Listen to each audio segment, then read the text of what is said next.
প্রত্যেকটা বছর প্রত্যেকটা মুমিন হৃদয়ের মধ্যে একটা টান লাগে, একটা কষ্ট লাগে, একটা সুখের ছায়া বেশে উঠে, যেটাকে বলা হয় শুহাদায়ে কারবালা। ইমাম হাসনাইনি কারিমাইন, ইমাম হুসাইন আলাইহিস সালাতু ওয়াস সালামের শাহাদাত। সুবহানাল্লাহ। যখন ইমাম হুসাইন রাদিয়াল্লাহু তাআলা আনহুর নামটা নেওয়া হয়, মুমিন বান্দা যারা, আল্লাহর প্রিয় বান্দা যারা, তাদের অন্তরের মধ্যে একটা চিবা মারে, হাই হাই, আমার নবীর কলিজার টুকরা ইমাম হাসান ইমাম হুসাইন, তাদেরকে কিভাবে পারলো আমার নবীর উম্মতরা শহীদ করতে। নাউজুবিল্লাহ। সেই মুহররম মাস আল্লাহ রাব্বুল আলামিন বছরটা শুরু করে দেয় মুহররম মাস দিয়ে, এবং বছরটা শেষ করে দেয় জিলহজ মাস দিয়ে, গরু কুরবানি দিয়ে। সুবহানাল্লাহ। কারবালার মাঠে যদি চলে যাই, এর শুরুতে একটি কোরআনের আয়াত দিয়ে আমি চলে যাব। ভূমিকার মধ্যে আমি বলেছি সূরা আহজাবের 33 নম্বর আয়াতের মধ্যে আল্লাহ রাব্বুল আলামিন ডাক দিয়ে বলেন, বিসমিল্লাহির রহমানির রহিম। সবাই বলি আল্লাহু আকবার। ইন্নামা ইউরিদুল্লাহু লিইয়ুযহিবা আনকুমুর রিজসা আহলাল বাইতি ওয়া ইউতাহহিরাকুম তাতহীরা। সবাই বলি আল্লাহু আকবার। আল্লাহ রাব্বুল আলামিন পবিত্র কোরআন শরীফের মধ্যে সূরা আহজাবের 33 নম্বর আয়াতের মধ্যে বলেন, নিশ্চয় আমি আল্লাহ চাই, আল্লাহ তাআলা চান আহলে বায়াত যারা, তাদেরকে পুত পবিত্র করতে, তাদের থেকে অপবিত্রতা দূর করে দিয়ে তাদেরকে পবিত্র করে দিতে। সুবহানাল্লাহ। আয়াতের মধ্যে আল্লাহ তাআলা স্পষ্ট বলতেছেন, আল্লাহ তাআলা চান, কি চান?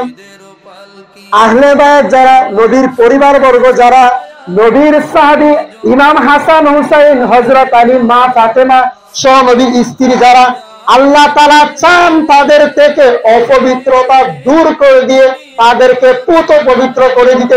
সুবহানাল্লাহ। সেই সম্পর্কে একটি হাদিস হযরত সালমা রাদিয়াল্লাহু তাআলা, সালমা আনসারী রাদিয়াল্লাহু তাআলা থেকে বর্ণিত। তিনি বলেন, এরপর অন্য একটি হাদিসের মধ্যে আসছে আয়েশা সিদ্দিকা রাদিয়াল্লাহু তাআলা থেকে বর্ণিত। অন্যান্য হাদিসের মধ্যে পাওয়া যায় আল্লাহ রাব্বুল আলামিন যখন এই পবিত্র কোরআনের আয়াতটা নাযিল করে দিয়েছেন, ইন্নামা ইউরিদুল্লাহু লিইয়ুযহিবা আনকুমুর রিজসা আহলাল বাইতি ওয়া ইউতাহহিরাকুম তাতহীরা, তখনই আল্লাহ রাব্বুল আলামিনের প্রিয় নবীজি মুহাম্মদ সাল্লাল্লাহু আলাইহি ওয়াসাল্লাম বলেন, লিমা নাযালাত হাযিল আয়া নাদু আবনাআনা ওয়া আবনাকুম আল্লাহুম্মা হাউলা আহলে বাইতি আলিয়ান ওয়া ফাতিমাতান ওয়া হাসানান ওয়া হুসাইন। জুড়ে বলুন না সুবহানাল্লাহ। যখন একদিন আমার প্রাণ আলাইহি ওয়াসাল্লাম ঘর থেকে সকাল বেলায় বের হবে, ঠিক এমন সময় আমার নবীর চোখের সামনে একটা ঘরের ভিতরে রেশমি কাপড় বা কোনো একটা কাপড়ের টুকরা, একটা কাপড় যেন আমার নবীর চোখের সামনে ভেসে আসছে। ঘরেই ছিল, এটা হঠাৎ করে চোখের সামনে ভেসে আসছে একটা চাদর। তখন আমার নবী মুহাম্মদ সাল্লাল্লাহু আলাইহি সাল্লাম এই চাদরটা নিলেন। নেওয়ার পর যখন ইনি রাসূল সাল্লাল্লাহু আলাইহি সাল্লাম হাতের মধ্যে নিলেন, ঠিক এমন সময় ওই চাদরটা হাতে দেখে ইমাম হাসান ইমাম হুসাইন দৌড়ে আসতে লাগলো। সুবহানাল্লাহ। যখন ইমাম হাসান হুসাইন দৌড়ে আসতে লাগলো, তখনই তার মা আম্মা জান খাতুনে জান্নাত মা ফাতেমা রাদিয়াল্লাহু তাআলা আনহা তিনিও দৌড়াইতে আসতে লাগলো। সুবহানাল্লাহ। এরপর হযরত আলী কাররামাল্লাহু ওয়াজহাহুল কারীম তিনিও দৌড়ে আসতে লাগলো। যখন এই চারজন আসলো আমার নবীর পাশে, যখন আসলো এই চাদরটা আমার নবী এই চারজনকে এইভাবে ভের দিয়ে বলতেছেন, আল্লাহুম্মা হাউলা আহলে বাইতি, আল্লাহুম্মা হাউলা আহলে বাইতি। আয় আল্লাহ, আমি এদেরকে ভালোবাসি, এরা আমার আহলে বাইত। আয় আল্লাহ, তুমি তাদেরকে ভালোবাসো, তুমি তাদের প্রতি সন্তুষ্ট হয়ে যাও। জুড়ে বলুন না সুবহানাল্লাহ। যখন আল্লাহর নবী মুহাম্মদ সাল্লাল্লাহু আলাইহি সাল্লাম এই চারজনকে এভাবে আবেদন করলো, তখনই কোন রিওয়ায়াতের মধ্যে আসছে আয়াত নাযিল হয়ে গেছে। আবার কেউ কেউ বলছে এর আগে আয়াত নাযিল হয়েছে। এই আয়াতটা মূলত এই চারজনের উপরে নাযিল হয়েছে, এই চারজনকে লক্ষ্য করে এই আয়াতটা নাযিল হয়েছে। প্যারা হাজরিন, আল্লাহর নবী মুহাম্মদ সাল্লাল্লাহু আলাইহি সাল্লামের স্ত্রী হযরত সালমা রাদিয়াল্লাহু তাআলা আনহা যখন দেখলো তাদের এই দৃশ্যটা, যখন তিনি দেখলো এই দৃশ্যটা, উনি নিজেও ইমাম হাসান হুসাইন হযরত আর ইমাম ফাতেমার মতো দৌড়ে আসতে লাগলো। উনিও চাচ্ছেন এই চাদরের ভিতরে ঢুকে যাইতো। তখন আমার নবী ডাক দিয়ে বলেন, তুমি নবীর স্ত্রী হিসাবে আল্লাহ তাআলা তোমাকে যতটুকু সম্মান মর্যাদা দেওয়ার কথা সবটুকু দিবে। যেরকম সুবহানাল্লাহ। কাজেই তোমাকে এই চাদরের ভিতরে আসতে হবে না। এরা হলো আমার আহলে বাইত, এরা হলো পাক পাঞ্জাতনের সদস্য। যেরকম সুবহানাল্লাহ।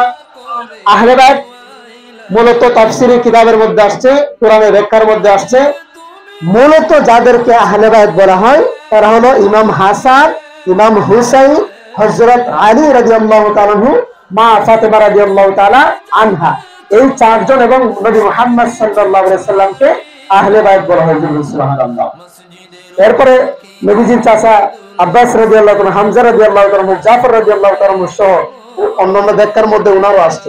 মূলত এটাই ব্যাখ্যা বিশ্লেষণ করে পাওয়া যায়। আল্লাহ তাআলা এই পাঁচজন আহলে বায়াত, পাক পাঞ্জাতন, যাদের অন্তরে এদের মহাব্বত, প্রেম, ভালোবাসা থাকবে, এরাই হবে জান্নাতি, এরাই হবে জান্নাতের অন্তর্ভুক্ত। সুবহানাল্লাহ। প্যারা হাজিরিন, সময়টা যখন গড়িয়ে আসলো, ইমাম হাসান যখন 20 পানে মৃত্যুদান করলো, যখন শাহাদাত বরণ করলো, এখানে একটা গুরুত্বপূর্ণ বিষয় আছে। আল্লাহর নবী একটা হাদিস শরীফের মধ্যে বলেছেন, যখন দুনিয়াতে থাকবো না, আমি যাওয়ার পর খেলাফতের দায়িত্ব 30 বছর থাকবে। সেই 30 বছর পূর্ণ যখন হয়ে যাবে, তখন খেলাফতের দায়িত্ব শেষ।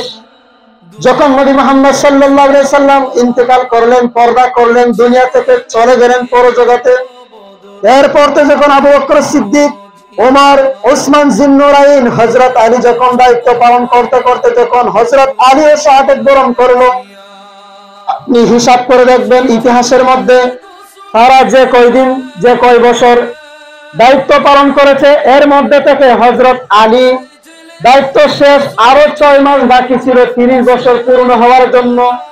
সেই 6 মাস বাকি যে সময়টা, সেই 6 মাস বাকি সময়টা পালন দায়িত্ব করেছিল হযরত হাসান রাদিয়াল্লাহু তাআলা আনহু। সুবহানাল্লাহ। এই তথ্যটা খুবই বিশ্লেষণ ভাবে, খুবই সূক্ষ্মীয় ভাবে ভালো করে গাঁটলে করে পাওয়া যায়। তো 30 বছর পূর্ণ হওয়ার জন্য হযরত হাসান রাদিয়াল্লাহু তাআলা আনহু আরো 6 মাস এই দায়িত্বটা পালন করেছিলেন।